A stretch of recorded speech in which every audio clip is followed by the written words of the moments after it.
name's Paul Button. I'm the Clinical Services Coordinator here in Kintore Homelands Health Service, and I sort of help try and look after our health promotion team and run and look after the clinical services of our department. Kintore started to develop back in 1980, and the people came off the deserts. From that stage there, people were still hunting and still moving about, very active and very fit. Kintore is about 400 to 500 k's away from Alice Springs. It's very hard and difficult sometimes out here in the hardships. You've got the weather changes, the extreme heats, extreme colds, and to live out here you have to plan things in advance. For example, if you had something broken in your car, you have to allow at least a good 4 weeks, 2 weeks to get the product ordered, and when the product comes out here it's either the wrong or the right part. If it's the wrong part, you then have to wait for another 2 weeks for the right part to come back. So with everything, it's always a waiting game. It's a case of being patient. Our food comes in by a truck, and that truck brings it every fortnight. If it rains and the roads are blocked, there's no food that comes to our community. Our telephones and our TVs are all transmitted by radio stations. When there's storms or if one of the posts goes out, there's no TV or telephones here. Our emergency and the clinical side of things, if you're very unwell, we need to fly you out by the RFDS. It's not a case of just popping down the road to the hospital. So being remote, it does put some of the problems here in the community, and that is whether you're wanting to buy something simple that's not available, or the waiting game. If you're Centrelink, we require Centrelink to come out. If a person in the community gets a bill, a Telstra bill, they can't just go to a computer and then pay it by a card, as you do and normal in society. We have to go through a long process for them to actually pay the bill. And what happens is people get their phones turned off because they've not been able to pay the bill. If the plumbing goes, it's a problem, there's no one here to fix it. To get a plumber out, you have to pay $2,000 first just to get them out here. And they'll come out here and change a 20-cent washer. These are the realities of being remote, and the cost to live out here is very, very expensive.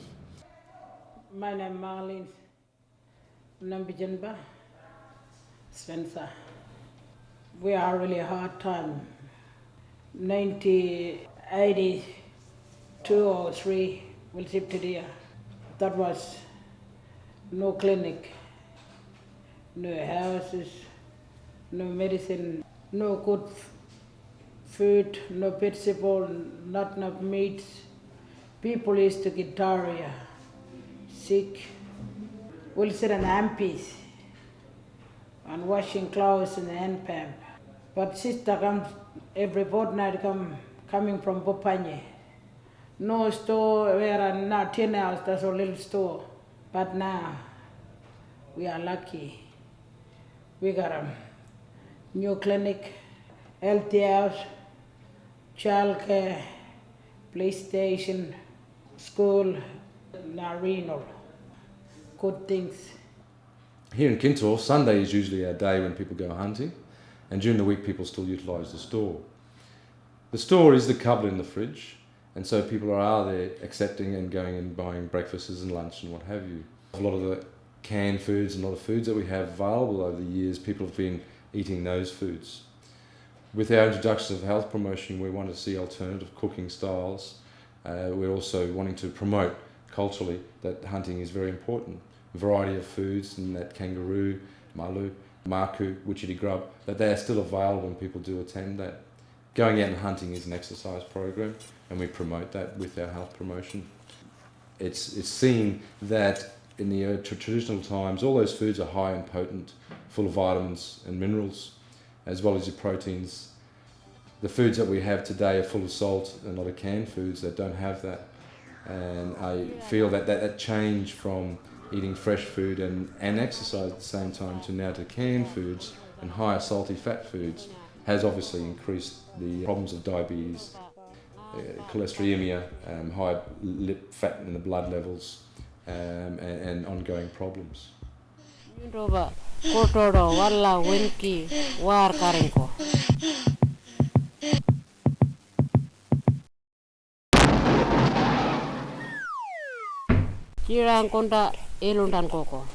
For the last year or so, we've put together a health promotion team. I have two employees there that also have Ananu staff under them. We feel that we need to step away from the clinical perspective and actually start talking to the people on the ground and involving activities and the ideas of health promotion. We've got three sort of areas that they function from. We treat them as one area being general. And general is exercise programs going on where the ladies go up and do exercise. Zumba, I think, is the latest what they're doing. They enjoy that. When summer comes, they're in their swimming pool and they're doing training there. That's general. Then we have a specific area like Trachoma Week. When we know we need to treat the community for trachoma, health promotion will set up educational things and also allow us to set up to actually treat the people in the community. And the third area is where we focus on individuals. So if there's particular individuals that need to lose weight, need to learn about nutrition, we're then able to refer them to health promotion. They take them on a one-to-one basis and put them through an exercise program or education and nutrition. My name's Justin Cantelo, and my role here is the Health Promotion Officer. My role as the Health Promotion Officer is to work with the waddies, so the men who have been initiated. My job is to develop a preventative health program, and the reason for this is the life expectancy here in Kintore of the men is around about 18 years less than non-Indigenous Australians. And one of the main causes for this is poor nutrition, physical inactivity and hygiene. The main chronic diseases that they suffer from are type 2 diabetes, heart disease, renal disease, and then an array of different infectious diseases. Presently we're building a gym, which will be our men's centre. Not a gym as a gym centre, it will have weights and that, but it's going to be an area where men can meet, as well as individuals can come in and do some training programs with their gym. The aim is to lose weight, the aim is to become stronger and healthier, and we'll also utilise this for our football team and access our men's health and eventually develop that program as well. Well, my name's Orewa and I'm the Health Promotion Officer and I work with women. Here at the Healthy House, it's a health education and promotion base. We run our programs from here, but a lot of our work is done outdoors. We tend to concentrate on reducing the early onset of diabetes within the resources that we've got here in the Healthy House. Healthy house, young people by exercise, ananya than exercise, airport out. Good for, like, you get a diabetic, blood pressure, you gotta go exercise. Exercise good for you, for lungs, winding lift, walking. When you go to them healthy house, you learn for everything. Sometimes they learn for cooking in the healthy house, young people and mothers, they learn for cooking. When you go to the home, cook them good food, Healthy house, showing everything, learning young people. You can welcome to that healthy house and learn, cook them, talk to them, friendly place, the healthy house. My name is Marisa Nambitinba Kalaka. You are an alcohol bang, healthy fruit, vegetable. Bala dip in the banana, exercise, Tata, hunting, Ryan Kobe, alcohol in Gundamang, Palaling Ryan for Uncle Bay. You do remember Ryan Kobe exercise well now. I see a lot of corny dip in the van. Imagine Ryan Kobe, cool up in the Jigojo. Tarpa bang, we are in when I'll be playing. I'll pull that dip in the van. They'll come here for washing of clothes, laundry, for showering. There's a Mac computer that they love to use to listen to the music. We can watch videos from here. We try to do exercise on a regular, daily, weekly basis, and that's really taken off. They like to do the walking away from the community. They prefer to be not seen. And then we'll do our fried rice after lunch when we come back. The other area that we concentrate on is nutrition. So we do a lot of cooking out of the Healthy House here. My name is Michaela, and when we come to help us to do cooking and cleaning, do washing here, help us. And the other thing that we do is to engage in the traditional activities that are health promoting anyway. So that's to do with hunting and gathering bush tucker. The older women are particularly keen on hunting. Not all the younger women are. We try to mix older women with younger women when we take the groups out. It's a long way now to go to get the food from this community. We need to have a troopie. They just don't go out from here. The goanna and the bush food, bush tucker, like the bush raisins that we often go to get, they're more plentiful away from the community. Being able to get out to get bush tucker isn't straightforward. The ideal would be that we all eat a lot more bush tucker, but the practicalities are that it's not always easy to get out bush, so therefore the shop is taking a stronger role. For the women of this community, they have a number of other responsibilities, and they often can't be here every day. The way that I help is by being here and doing the things that we need to do to try and improve our health.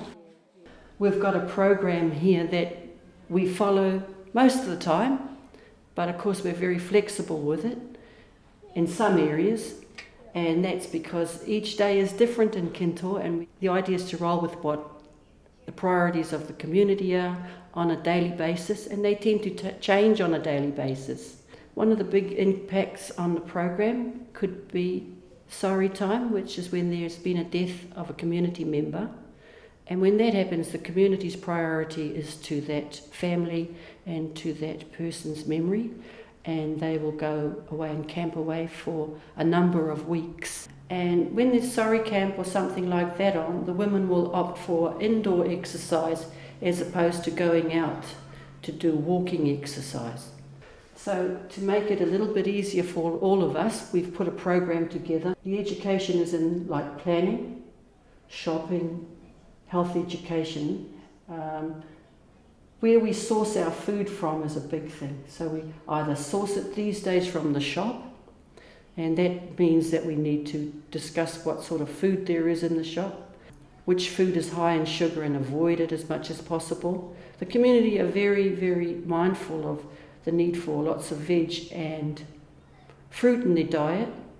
Things that impact on that is what's available through the community store, the prices, the freshness. So those are some of the challenges that the community has to deal with. Because we're 530 kilometres from Alice Springs, there's never going to be enough fresh fruit and vegetable.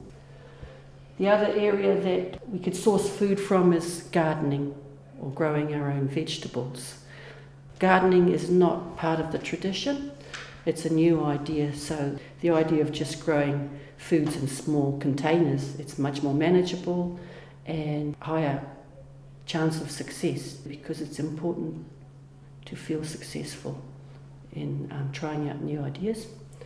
Good thing, they're growing garden and healthy house, learning and showing clothes, everything about an healthy house.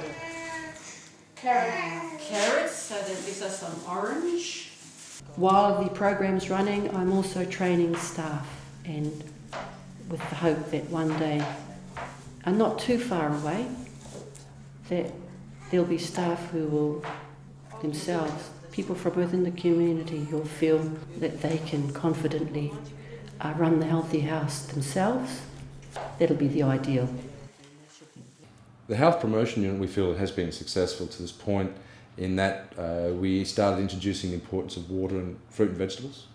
The store actually in a year made a double in sales of fruit and vegetables, and they are consistently being used up in the store. And that's solely from our doing health promotion. We feel that success part is a good bonus, and the next successful thing that's happening now is people actually turning up and doing exercise programs and wanting to partake into those programs. We introduced cooking fish in alfoil and using vegetables in the alfoil.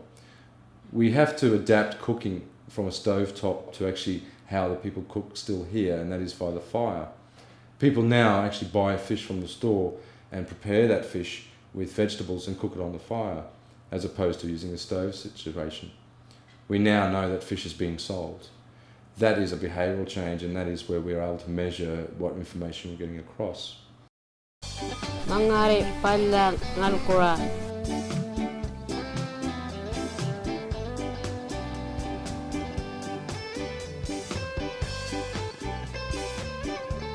Nyundo anango pala nyinako. My name's Tim Adelaide. I'm an animator, and this project is about teaching animation and creating some health promotion films through that. I'm working here in Kintore with a number of different people, small kids at the primary school, older ones at the high school, and young men at the drop-in centre. We've got a number of projects, short films happening on different fronts and in different styles. How's this set looking? Oh, good. Maybe you can do him having a drink. Eh?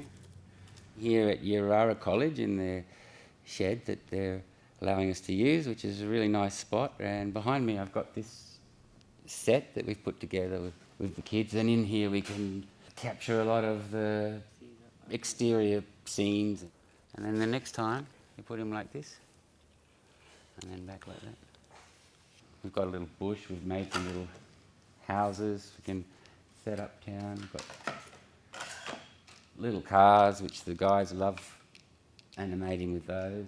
It's just made of local materials, found things. It's of the mountains of polystyrene, we've got real rocks, a bit of paint, and it's a little miniature world. All the kids love the little world and that, but there is a way you have to behave and work as a group around that little world to make the film work. Hi, I'm Botha, administrator and teacher here at Kintore Yarara campus. The storyboards were one of the first lessons that we done, where Tim basically told us what to do. We set out the frames and drew little frames. It took them a little bit of time to get into it, but once they got it, they had their little stories in drawing form, which they really enjoyed, and it's a sort of easier way for them to express themselves, as sometimes they don't express themselves that well in writing. Tim checked it over, gave them some suggestions, and then we took the storyboards into the shed to make it, and they really got all excited about it as their storyboard came to life. In my opinion, it's been a great success, and the students really have enjoyed it. The only technology is a camera, and it's a pretty simple camera. Yeah, they're not fazed by the technology. It's not easy to take a very delicate photo without moving the camera. Do that, and then you have to patiently move things a little bit at a time. Play back. Just holding down that button. You can see it. Yeah, animation, cartoon, quarry, the young people, learn them go. Yeah. Nga the balani go piri yang animation na like a quarry young people badana nindini. Pala aladi. Learning properly nangu ba. They wanna learn everything, you know. If you drink Coke, The animation that we're doing and the films that we're actually going to use, we'll use it in our community-based talks. We're wanting to eventually have once a week or once a fortnight where we will have community members coming along, and we have health talks. During those health talks we can run these films and these animation programs. Keeping it simple and keeping it to the point is what we need to do. getting something like type 2 diabetes and facing a shortened life, which is very, very sad. We also have running in the clinic here a TV where we run these programs and people can sit down and watch them. We have also a relationship with the store where we are working in at looking at different foods and different food types, different preparations of foods, and they also run their TV with all these promotional activities explaining healthy diet and exercise. Both together. My name is Ambrose. This one Melo and Water. Frido, Malo, Malo and Tibara. Kipara. We try and talk through the scene, what we're going to need to make, the elements for it. In this case, the kangaroos and turkeys and people around a fire. I'm working as an animator, but also as a primary healthcare worker, and that's one of the great sort of innovations of this project. You know, using artists as primary healthcare worker can be really interesting because we will spend a bit of time with the kids. We're making stories, we're making art elements, and we're talking about these health issues as they come up. The kind of animation we're doing is called stop motion or model animation. For example, the shots we're doing this morning are from a song called Malu Pulia, Kangaroo's Good For You, which is a nice song about going out on weekends, bringing back kangaroo and kipara, the turkey, and sharing them up with the family, cooking it and having a good time. I'm being hosted here by the Pintubi Health Clinic, the Pintubi Homelands Health Services. And the people working at the clinic, when I said, oh, animation, short film, great, we need one about sugar, we need one about fat, we need one about germs. I couldn't say no, so we're trying to squeeze all that in too. Yeah, it was obvious to me there was a lot of sugar being consumed in the form, particularly of soft drink. I talked to the clinic people, the health promotions people here, and got some information, saw how much sugar is involved in those things. Found out like that sugar burns your arteries, eats your kidneys, attacks your eyes, and eventually you can, through diabetes, you can lose your feet and your legs.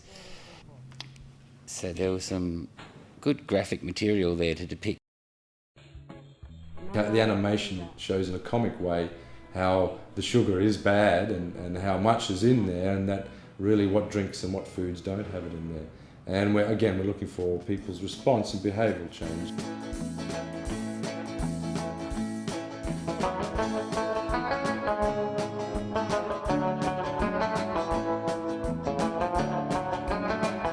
We've got a little fly that flies around the rubbish dump and flies around and lands in people's eyes. And it shows the transference of trachoma and how trachoma is spread by flies. We'd like to see that development be shown to people with regards to hygiene and protection against flies for trachoma. Some fellas, they smoke and drink, they come and dance at green shirt where I'm singing song. They come from people, they dance and they love sound like reggae. Alcohol in Kintore isn't so much a problem when the men are here. I have heard stories of the men going out of the community a few k's and drinking and then coming back in. The problem is when they go to town, to Alice Springs.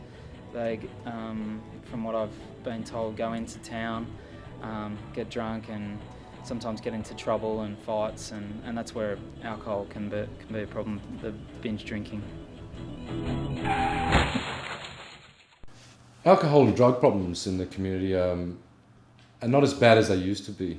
My experience here over 6 years ago, we still had sniffing was a problem. Alcohol was brought into the community. The advent of the police station reduced a lot of the alcohol coming into the community. At the same time, people here in Kintore, there's probably a small group that perhaps do stay in town and have a drinking problem. A lot of the guys here will go into town, have a bit of a drinking binge, and then come back to the community to dry out. The sheer distance from here to Alice Springs reduces the chances of bringing alcohol and going in and having alcohol. So we're lucky on that side of things here with our distance. The elders, some years ago, made the rule that there would be no grog here. So unless somebody brings some in, which I guess happens now and then, you don't really have to deal with alcohol problems. Some of the women I work with have in the past been glue sniffers, but that's gone now. They've gotten rid of the glue sniffing, and they're going on to leading pretty good lives.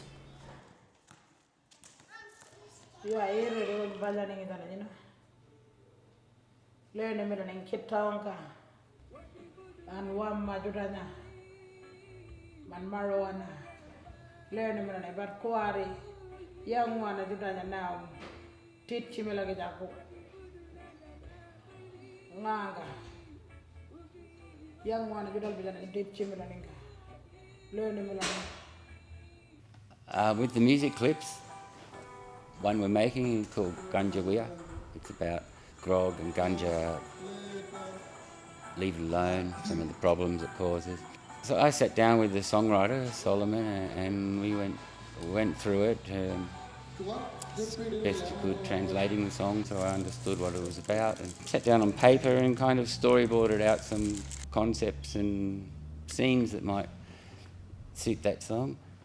We've got the band packing gear in the car, 2 cars, 2 lots of friends. Drive off, we're heading to a gig. That's the quest we're on to get to the gig. One lot of guys say, we're going to go that way first, see you later. The band keeps driving. So actually what's happening here is they're going good, these guys are going bad for me. This lot end up going to town, scoring drugs, blowing grog, spending all their money, getting into trouble. Meanwhile, the band have got on to get to the gig, start playing to great adulation. Yeah, I was doing this one with them. We're doing like this one, and we're doing like with computer, making the talk and singing and playing guitar like this one. Yeah. I was at that time still not sure what style of animation we'd go with, because the style of animation translates to how much work there is, and I wasn't sure of their skill level or their commitment. We've come up with a really cool looking style which is suits the conditions. A kind of composite of plasticine animation and photo cutout assembled in layers. Yeah, it's good fun. This song for the LB song with Kanja and Crop and accidents, drink driving. The guys made the faces of the characters that we're using. Faces and hands is basically the plasticine component. We picked things like sunglasses and hats and bling off the internet and from catalogues, and sort of dressed up these faces with a photo montage. Faces have to have a couple of different mouth shapes that are sort of separate elements, and then we photograph them in different positions, and that kind of can be made to sync with the music, looks like they're singing. You know, manchirolas must be idea. Min mango watingo. Man and woman must be one day will get strong, these brains, and learn for everything. What people do not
jaja